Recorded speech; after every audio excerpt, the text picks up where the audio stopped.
Brought to you by Penguin.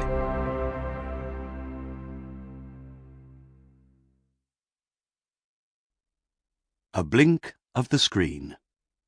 Collected Shorter Fiction by Terry Pratchett. Read by Michael Fenton Stevens and Stephen Briggs. My thanks to my old friend and agent Colin Smythe, who spent a lot of time sieving through a lot of dusty old newspapers to find my tracks. Amazingly, he really likes doing this kind of thing. Forward by A.S. Byatt. I remember buying my first Pratchett, it was Men-at-Arms, in a bookshop in Sloane Square. I badly needed to be psychologically elsewhere, and the bright heap of Discworld novels looked like a possible retreat. I turned them over. At first glance, Josh Kirby's covers, with pink and bosomy cartoon women, as well as energetic dragons, did not seem to be my kind of thing.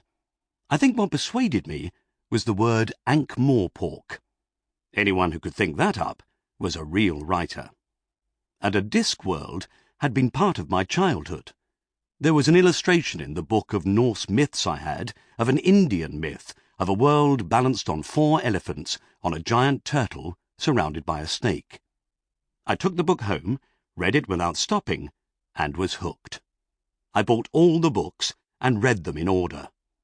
Every summer, whilst thinking out my writing, I read them again. There is always a joke I hadn't quite got. There is always the quite extraordinary narrative pull of a great storyteller. Later I came to appreciate Josh Kirby's art, too. His creatures have a gleeful wild energy and intricacy, both brash and sophisticated, which is exactly right for these tales. Terry Pratchett says his readers are people who work with computers, but my literary friends are often addicted as I am. I once had a very polite tug-of-war over a new book, I think it was Thief of Time, with my scholarly and brilliant editor in a bookshop where I was giving a reading. Last week I had a good talk with a philosopher at a high table about imaginary worlds in general and Pratchett in particular. Also, people who don't read Pratchett. Boys of 12 who hate books. I hope he's never taught in schools. His biography on the back of the books used once to claim that some people had accused him of literature. And of course, he is literature, but best enjoyed in solitude and retreat.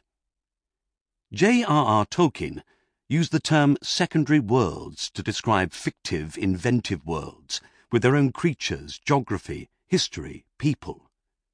Human beings have always needed the existence of the other, the unreal, imaginary people and things that are other than ourselves, from fairy tales to myths to urban legends. A maker of secondary worlds needs great resources of inventiveness, both on the large scale and in the fine detail. Pratchett's world is wonderful because he has the sheer energy of the great storyteller. You think you know all it is possible to know about a dragon, or a policeman, or a plot, or a landscape, and he tells you more, a lot more than you had any right to expect. And this is exhilarating. From book to book he gets better, and his world gets more intricate. He gets more and more attached to his own characters, who become more complicated. Consider the way in which Captain Vimes grows from being a drunk in charge of a dysfunctional night watch to a commander who can arrest 2 armies for a breach of the peace. He finds it hard to go on disliking characters.